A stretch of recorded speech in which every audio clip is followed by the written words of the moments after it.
now, sir. And there is absolutely, you're going to go right down here. So wait. You hear the people that have been here, and some of them have never ever been involved in politics. I've never been involved in politics. I couldn't stand it, but I understood it.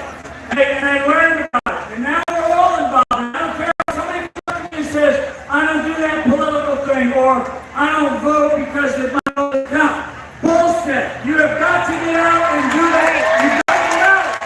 You've got to get out. You've got to get involved in this country. The ground that we are on is our ground. And you've got to get out. We're watching these primaries around the country right now. On the GOP side, you see cheating on both sides, right?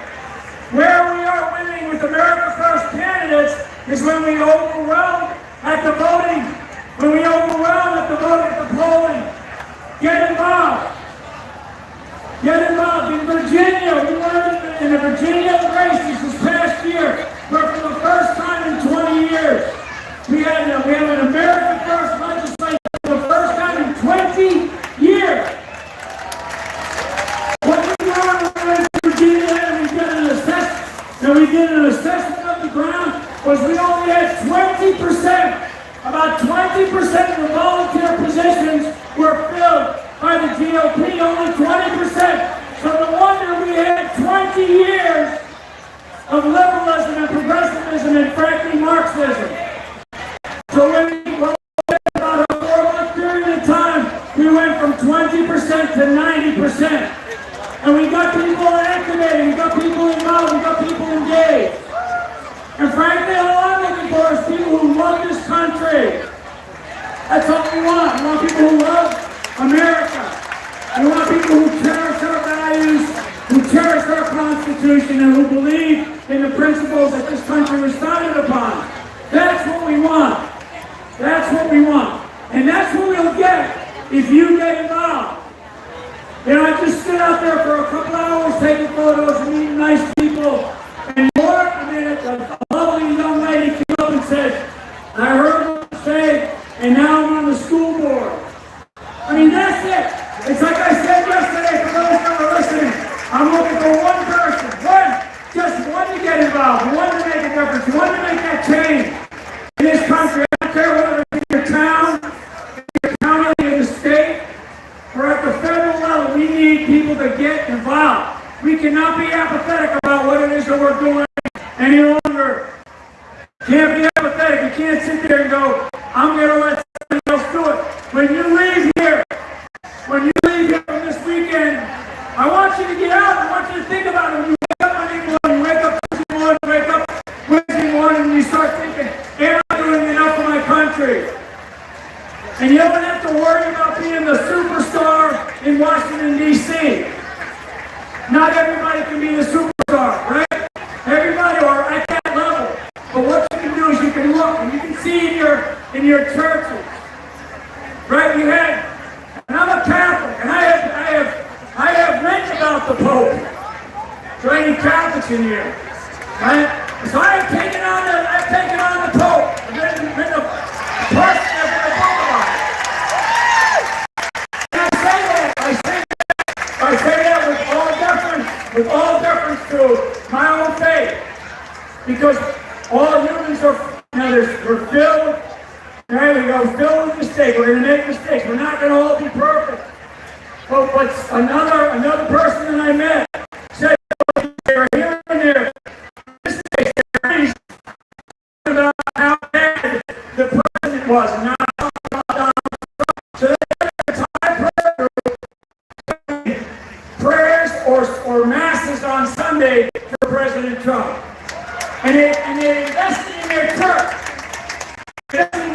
A year's worth of masses. So guess what? If you want us to continue to participate in this diocese, this is what you're going to do. Now again, this is about our country. This is about engaging our country. And if all you can do is pray, then pray.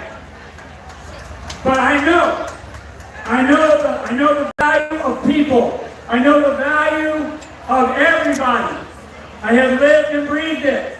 And I've seen the good, I've seen the bad. And I know when I look at somebody and I say, what do? Give you a little bit of background. It takes 5 minutes for me to figure out if you're maximizing your potential.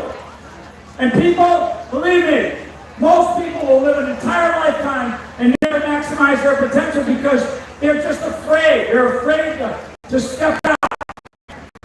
Right? That idea of fear. And I don't want, I tell people, be fearless. We need to be fearless about who we are as Americans. And when we are together, when we do join together, when we do work together, it certainly helps. But as individuals, we're going to conquer this. Because we have, as an individual, you have to conquer your own emotions. You've got to conquer your own weaknesses. Okay, everybody would come to me and say, I'd say, tell me what your strengths are and your weaknesses are. They'd immediately start talking about their strengths. And then I could tell in a second what their weaknesses were. Understand your weaknesses, and your weaknesses, most of us, is we just don't want to get involved. Just don't want to go and step up. Right? We just don't want to do it, but now we don't have a choice. Now we do not have a choice. Okay? You don't have a choice. You don't have a choice. You cannot say, I'm not going to get involved in politics. You can't go and go, I don't do that political thing. That's for those people over there. That's why we're in trouble. We're in deep trouble because we are allowed ourselves. I don't blame these people that are in office. We put them there. We put them there, and we now our screwed up election systems, our screwed up election processes, we have allowed this thing to just go into a tailspin. It's broken. It's one of the most sacrosanct privileges that we have in this country is the ability to vote. And the reason why is because the least of us, and those that are the most, right? Those that you look at, the muckety mucks I call them when I was a kid, right? Those people that live over there in the hill. We're equal. We're equal on that day. At that moment, we are equal. And our founders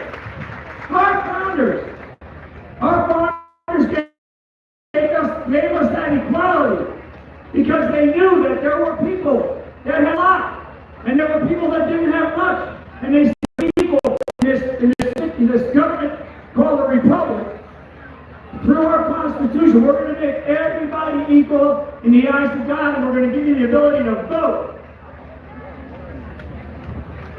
And when we have, across this country right now, in our primaries, this is off your election. But this is typical. And if I get fired up about something, it's this data. It's this stat. We have, in our primaries, we have, on average, about 30% of people who can vote go and vote in primaries because everybody goes, I'll wait until the general election. And guess what? In the general election, it's only like 60%. 60. Not 100%. Where we are winning right now is because we're overwhelming them at the polls. We're overwhelming them on election day. You guys get out there and overwhelm them. Take those numbers and turn them from 30 in primaries to 100. Turn that from 60 on the general election to 100. Get out. Do not have an excuse after the fact and say, well, shoulda, coulda, woulda. Never live that way. Do not live that way. Do not say, I wish I'd done that or I wish I'd done this. Start today and start to figure out what it is that you're going to do. Okay? That's enough. God bless. Now, so here's the deal. In New York, we're going from defense to offense. We're going after your attorney general.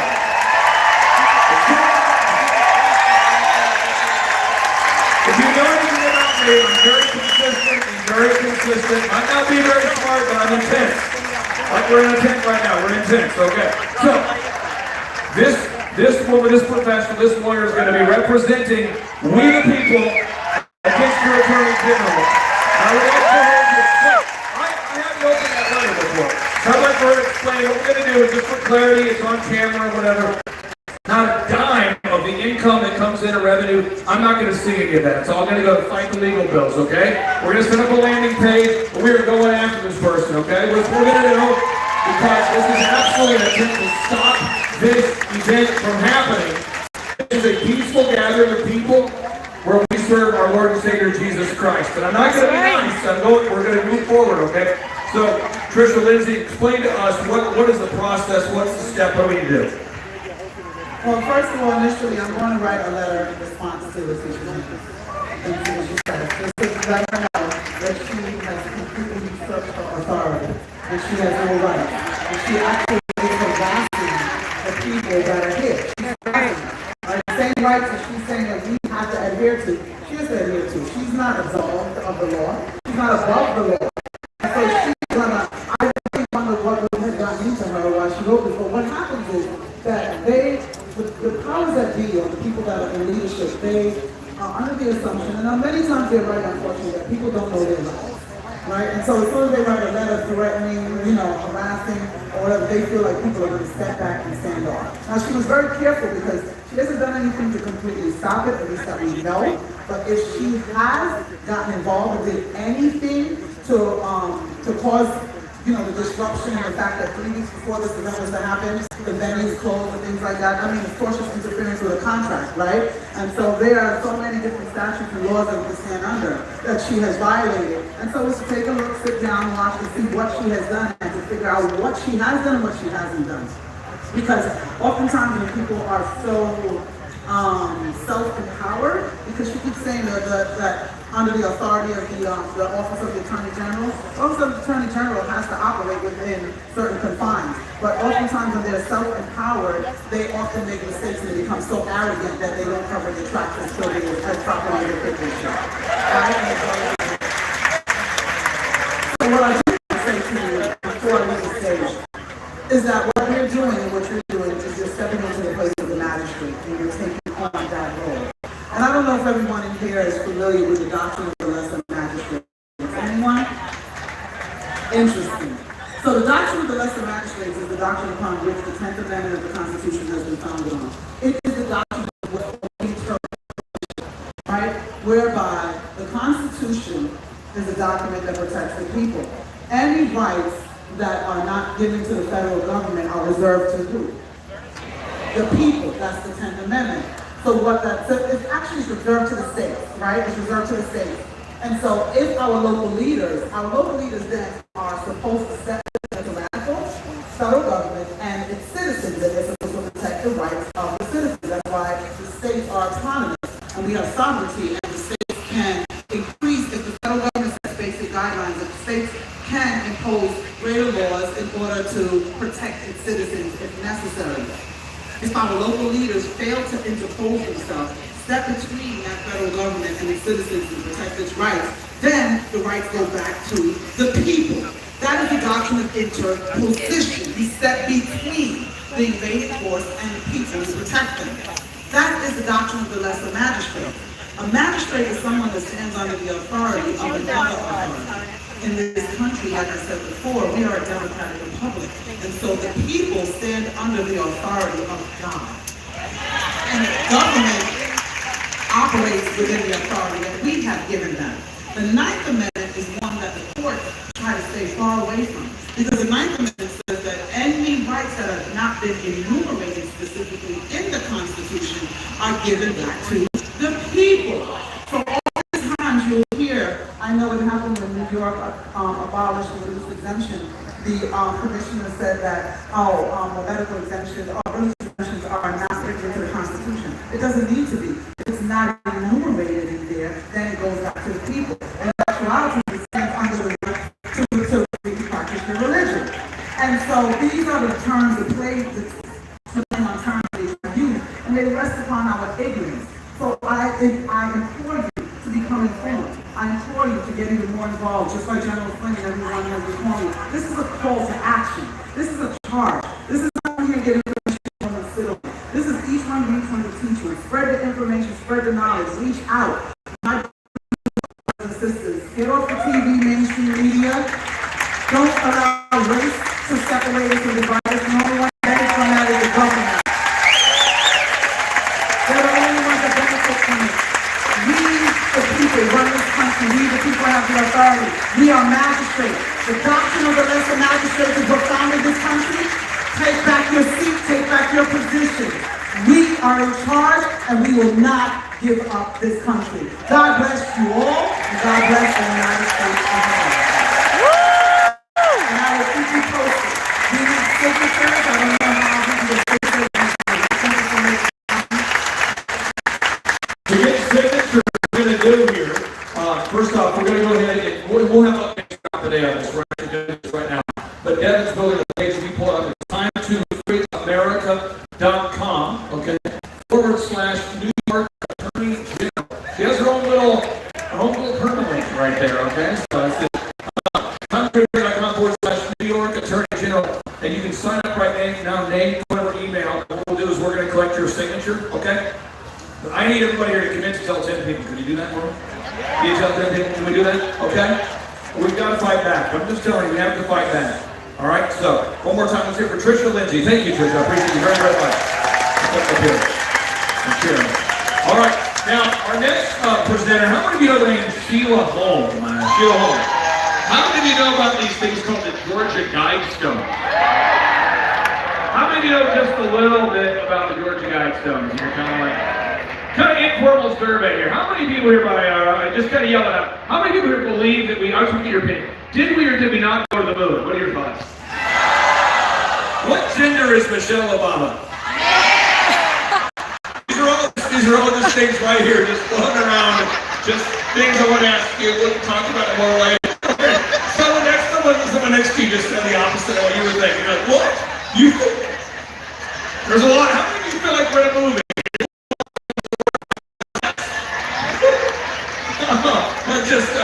Hey everyone, let me know how the stream is, if it's buffering, because I am streaming directly on YouTube versus Prism. Ladies and gentlemen, please stand on your feet and greet Sheila Holm!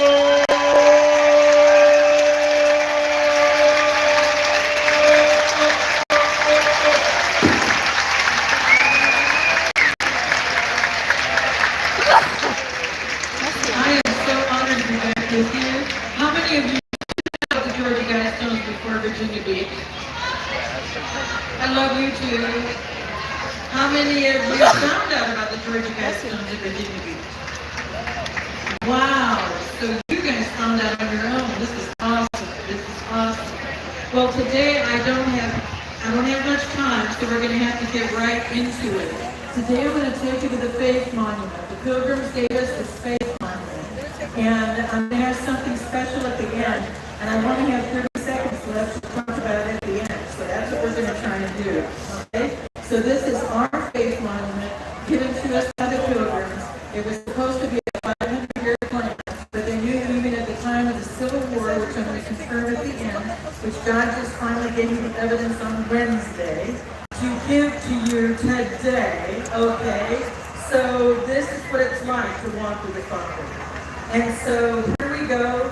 You're going to find out about the Faith Monument tour that I did with Mama Saban, Gideon's Army, and Christian Revolution. Those are two organizations Mama Saban launched last year doing powerful things. And so I made them all gather together, and out of the 80 that came, 40 decided they weren't committed, and 40 got full immersion baptism that weekend.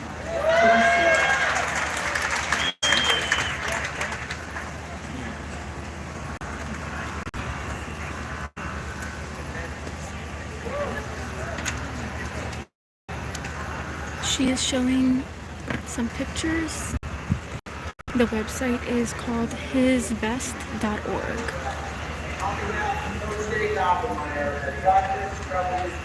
It's an honor to partner up with Gary Foley and Gideon's Army. We have a very, very special treat here. Please welcome, give a warm welcome to Sheila Holm. Yes. We start from the right and we go all the way around. What you start with is morality. You notice that her eyes are completely closed. Look internal. Who are we?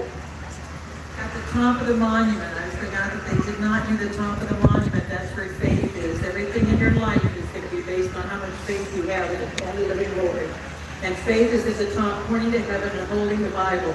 And then the 4 pillars that we're going to talk about are around the faith. He said, what's our integrity? What's our honesty? What's our truth? If you have honesty and integrity and character and operating in truth, then that's when we can move on. And you see the evangelist on one side, you see the prophet, I think it's on that side, and the evangelist on each side, right there. And you see how they go out to the people, it's all the people, you see all the changes. That's how it operates. Whether you're in the prophetic or whether you're an evangelist, if you're going to share God's truth, everything has to be true within you. That's why morals is number 1. You come from morals all the way back around to what you see the man on the other side. So that's how this was formed. And these are the 4 pillars that would keep all of our children trained up the way they should go so they depart from it. This is the 500-year plan given to us by the pilgrims. But as you see in the front, and I hope you look in the front, they said it was given to us by some people, some grateful people. They didn't say anything about the pilgrims or what this truth is, and they don't call it the faith plan. So that's the problem with what happens. They gave Congress the credit for paying for it, but the Pilgrim Society paid for it. That is our faith.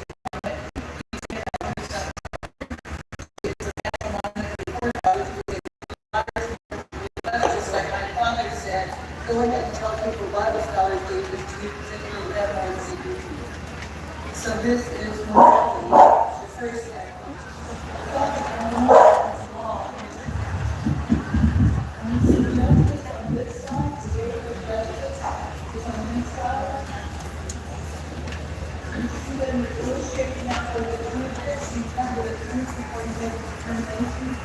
That is law. And you'll see on this pillar all the victories in the church when they did a whole chapter on this money. I mean, you'll see them on here. And mercy is on this side. So justice is not rendered without mercy. What you're seeing in our nation now is that there's no mercy, there's no mercy. And calling it that. That's why the justice is noticing that the body. People are judging people in the body and they're not doing any concern about the people who are operating against them. So you see how this is negotiating, going back and forth in the truth. And even the Native Americans cooperated with this when they brought in because they say if our people do anything to your people, they're going to serve everybody. And they have any problems in their languages, and it's so powerful that you can never really pray. Please ask God to do it. Because there's tries to get about all this, and they do all this, and they pass it on to the generation. As they grow to be the elders and the chiefs, they would know the truth before they get that truth. And as I already mentioned to you, people who are offering with us in our states, under the Norway State Constitution, we have a lot of it. A lot of it. So the law is the second pillar of how to raise a child. The third pillar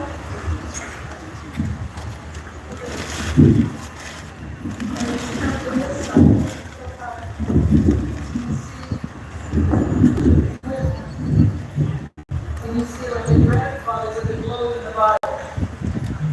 So on the other side, how to turn another to bring up the children. And it's not it's by the elders and grandparents. And you see that it's got a globe and it's got the Bible. And you notice how many times they're referencing the Bible? Again, David Barton's rewritten a little primer in English, and you can get it at christianbook.com. It's about $5. I wrote a bunch of them, give them as much as I can. They use the New England primer and the Bible. That's all the parents use. If you're just hopping on, it is Sheila who is speaking right now. Everything to raise them up so that they shall be powerful people on this land. She is showing a video explaining the Freedom Monument. It has 4 pillars.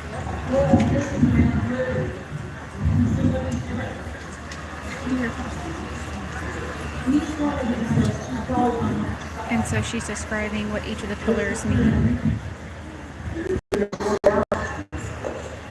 This is what they live.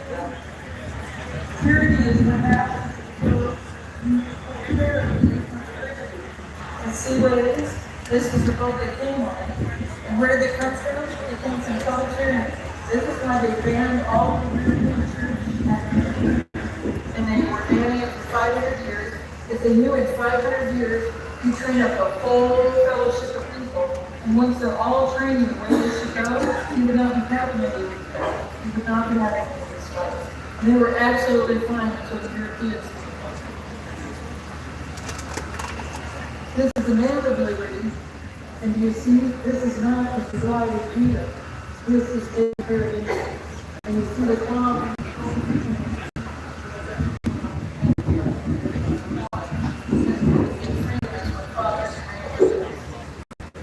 In the scriptures, you see again and again. How can your morals do that? Amen. We're his people. That's right. And that's why when he says, if my people who are called by my name, we don't understand the power we have. Again, it's more than Niagara Falls. And just on the American side, that takes care of 3.8 million votes. He said, tell my people, they're not even tapping into it. I'm with them. I never forsake them. I never leave them. That's what we have to tap into. Because they tried to poison me many times, not just a year ago. And it doesn't work. That's right. They cannot take me because I have a job. Yeah. And that's what they do. And you see how it shows that they do these men for things, and they were going down on that ship at night. And they were they don't have the people, only and not everyone was killed. The businessmen came, some and says, this is the goal, liberty and freedom. You see like this? When we follow these four pillars, you see, we live in peace one unto another. That's why Father said, when I meet with you, may peace be with you. And you say, peace also unto you. That's how they communicated. That's how they knew they were different from other people. Why? Because we want all to be well in your soul. If you have a hole in your soul, let us help you. It's not waiting until they're so far out there, they got demons all throughout of it, and then we have to try to deliver. It said, may all be well in your soul. And what does hole in the soul mean? Do you have any forgiveness? Do you have anything you never intended for? You never learn how to become from fellowships. And until you get rid of all the charm, it's really hard to use you. If you're going into a situation, well, I can't believe you sent that person there. I mean, what do you think about it? When we start judging, we're God, can you just use this trick? The whole idea is to look internally in our morality, how we deal with people, and that's why the eyes are closed. Then you look through the laws, where does the law come from? What did our president say when we went to that church and tried to burn down part of the night before? He held up the Holy Bible. And he said, this is our law. He gave us the symbol. He's asked us, he said, how are there so many of you more than anybody else? Everyone say hi to Golden Chariot. And nobody's even thought about it. And that's why I'm so grateful for you for rising up. We're not going to let them continue. Because we aren't going to have liberty for this. And that's why God put this in every single way. And several of you asked, well, where did you get all of this education, all of this knowledge? This was Father. Father, I can't tell them about that. I haven't even been there. But today is the first time I've set my feet on this soil, and it's in every one of my books. Why? God did it. God did it as a counter to Christ. I didn't know anything about Christ. And he said, this is what I said to you, because this has to be dealt with. And then he told me about the state of America, the three prophets. Angelic vortex over Nathan, angelic vortex over Meridian Falls, North Carolina. Where is the central point? The highest hill in Open County is the Christ.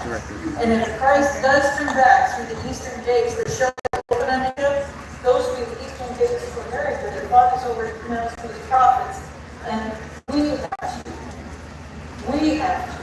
Because it's not about Christ coming and save us, because what has he done? He's already saved us. Okay? People keep going, oh, what Christ did tomorrow. It's no different. Will Trump come back and tomorrow? Will Trump come back and finish this? It's not for them to finish. We need to do these four things. Train up the children to do these four, and then with him, and gloriously go into the land. It's not just like that. So may you enjoy this time, take pictures of every single angle of this, but it's all in book 4. Then we do a whole chapter on this, leading us into book 5. And so may you enjoy this day, may you enjoy seeing this truth, and knowing that all the people are trying to tell you I'm a liar, it's God that told me this. and then I had to go and research it. It's not inexpensive.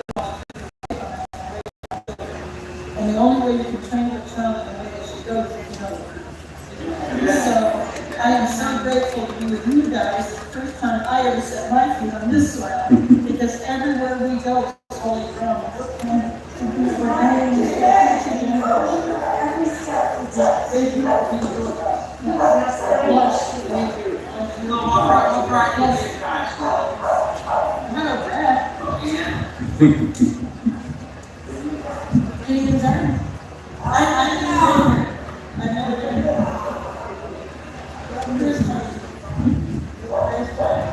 Now, there's a really great part. You need to come forward.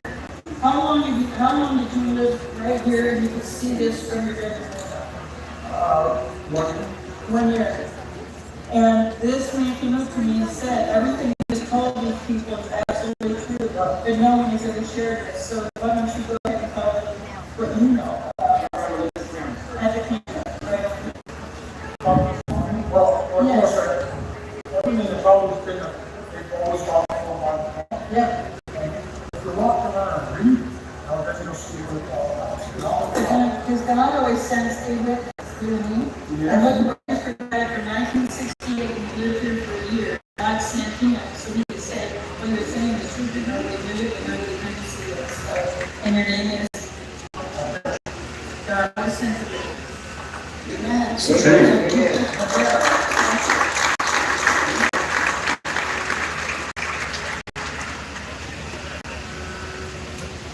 So she was describing the faith monuments, morality, law, education, liberty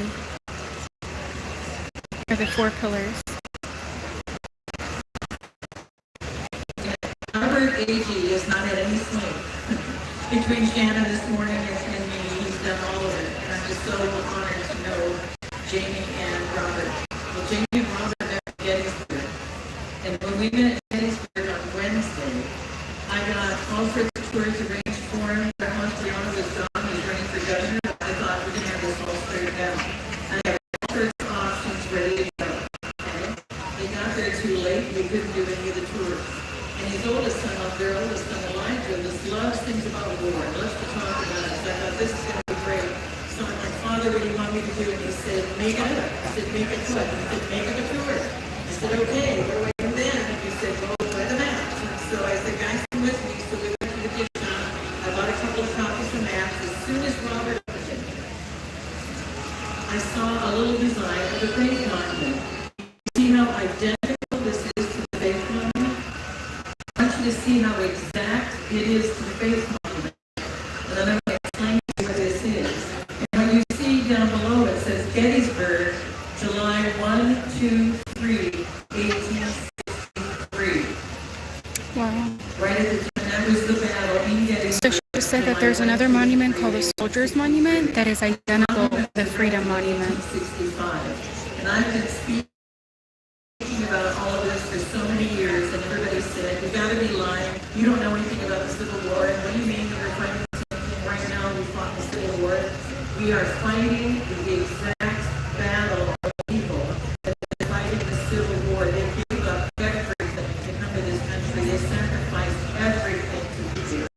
And they made absolutely every sacrifice because they wanted their children to not be enslaved to the factories, to not be doing what we have everybody doing now, when we have to depend on that starting we're not operating in God's currency.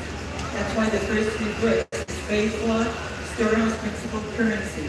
Because if you're filled with faith, and that's why it says faith is so important at the top. You have to be filled with faith, because oftentimes people come up and say, well, I don't know what God's doing, blah, blah, blah. I said, you don't have to know. The Holy Spirit guides us. Oh, man, you don't understand. There's all these things happening in my life. I said, the Holy Spirit's still going to guide you.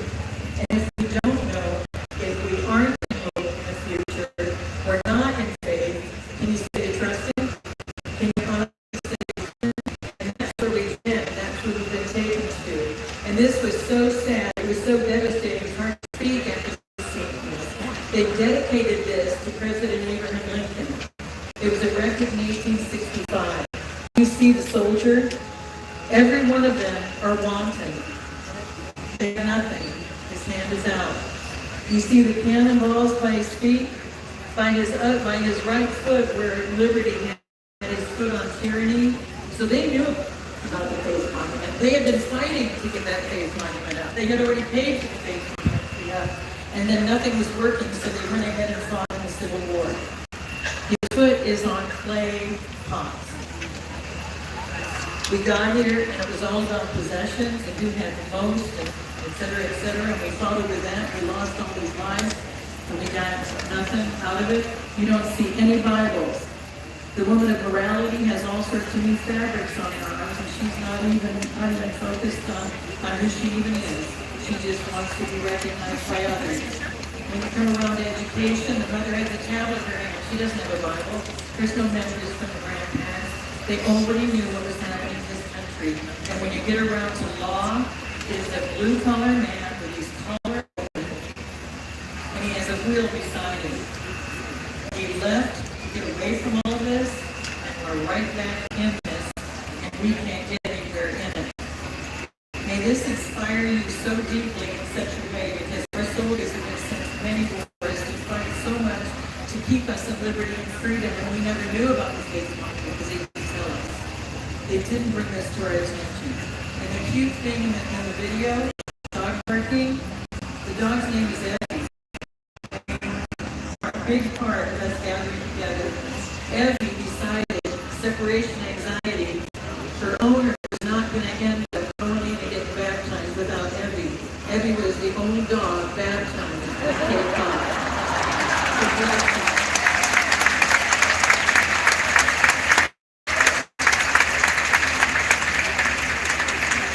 We're talking about Sheila Hall. Just quick survey, these questions I want to ask, these things I want to ask. Do you have any Chuck Schumer fans in the house? Any Chuck Schumer? Okay, maybe to help us fix that problem. General Flynn, you want to introduce us to somebody here one more time, folks? Let's hear for America's General Michael Flynn. When I heard that somebody was going to be running against Chuck Schumer, we invited everybody to come up here.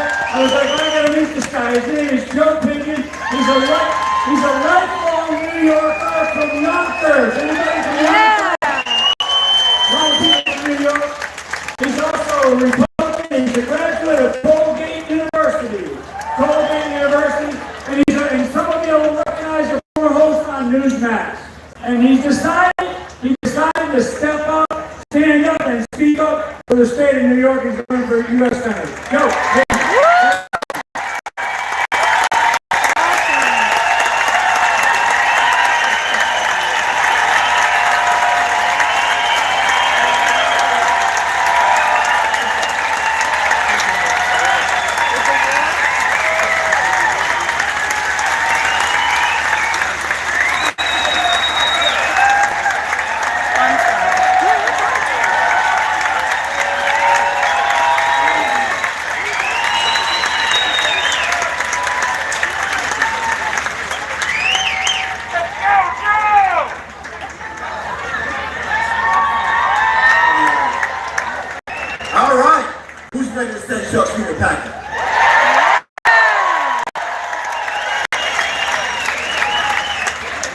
For those that don't know, my name is Joe Pinkett, former host of Saturday Agenda on Newsmax, and your conservative and Republican nominee for U.S. Senate in the state of New York.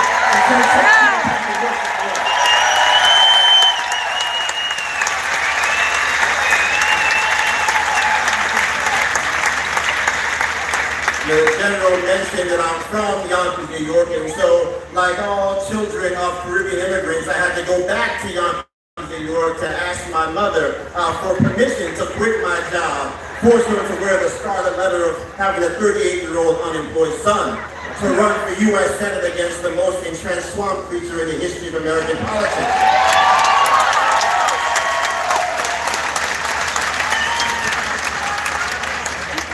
And so, like all good mothers, she started weeping. Why, Joe? Why would you do this to me? And I told her what I've told many of you all across this state, that there's some things in life worse than not having your own TV show. It's called not having a country.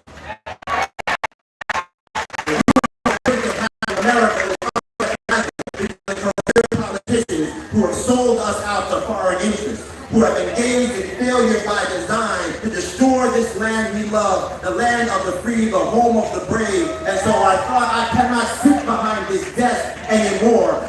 I have to go out into the world, to go and knock on the doors, so people know that after 42 years in D.C., 24 years in the United States Senate, we are going to send Chuck Schumer to the retirement home of office.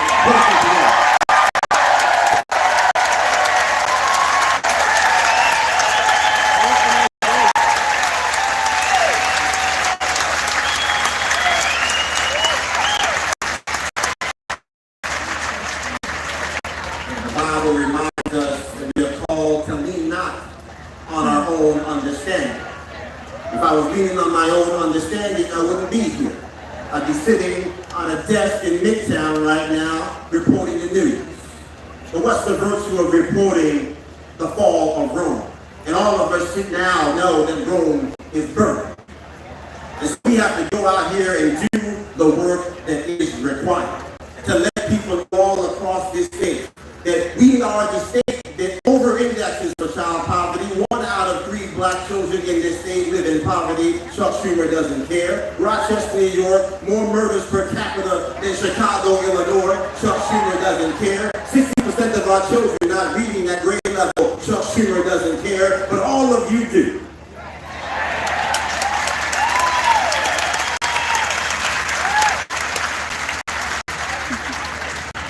You know, we have a once in a generational opportunity to get this right, to leave no doubt, to make sure that we give people a clear and fair conscience, to say that if you believe that we should have 3 and 4 and 5 and 6-year-olds taught about the mechanics of sex and masturbation, then go vote for Chuck Schumer. But if you believe in childhood innocence, if you believe that we are a godly nation, founded to escape tyranny of a king, founded to make sure that we will never abide the tyranny of my rule, to make sure that we have inalienable rights given to us by God, that no man can take them away, and no government can strip them for us, that we will not allow people to take our children down the road to Damascus. And I ask for your support. I ask you to join me. I ask you to knock on doors and let people know that faith is coming back to America, that godliness is coming back to America, that those people all across this state will know those faithful words. Those people who are called according to his purpose, who pray and seek his face and turn from their wicked ways, that he will hear our cries from heaven, forgive our sins, and heal our land. It's healing time in America, but I need your help to do it. Go to philopinions.com, help us spread the word. This is the moment. Like Paul Revere, who ran around the town letting people know that the British are coming, Republicans are coming, Americans are coming, people of common sense are coming, and by the grace of God, by the will of the people, we're going to have an America that works for every single one of us once again. God bless you all. Thank you so much. Let's take a back. One more time, Joe Cannon. All right. Okay, for our next presentation, I'm going to put some notes. Sort of dealing with inflation, I thought I would bring up a good friend of mine, my goals. We're just going to go through some questions people have about the collapse of the dollar. And so we're going to pull up my notes here, Dennis, you can pull it up real quick on the screen here. And we're going to bring up Andrew Storchini. This is Andrew Storchini from California. Let's hear for Andrew Storchini. All right, Andrew, I'm going to fire through 15 questions in about 15 minutes. Question number 1, how long have you been buying and selling silver, gold, precious metals? No one can see. They're totally fine. Okay, 1985. Have you noticed that more people or less people in the last 2 years are interested in inflation? The inquiries we're receiving right now are at an all-time high. I mean, especially each week surpassing the previous week. And so I have some questions to go over here. So first of all, I'm gonna hop off here. what is money? Andrew Sorcini is speaking Is with Clay Clark. That's what money is, okay. So question number 2 is, when did America get off the gold standard? In 1971, Richard Nixon, per the recommendation of Henry Kissinger, got us I'm gonna off give the my gold standard. arms a break. I've So been now we're holding operating in it this for new about thing 45 called minutes. fiat currency. Right? So 1971. Okay, so this is big. We got off the gold standard in 1971. So right now, if what is the bet? All right, okay. What's the price of This is a gold good is spot. worth today? In the stream. And the price of silver in I'm gonna try 1971 was about $40 stream again in just a little bit, okay? Love you all. God bless you. Thank you for the support. 1971. So what are you seeing right now with the value of the dollar in California? Maybe we live in a bubble.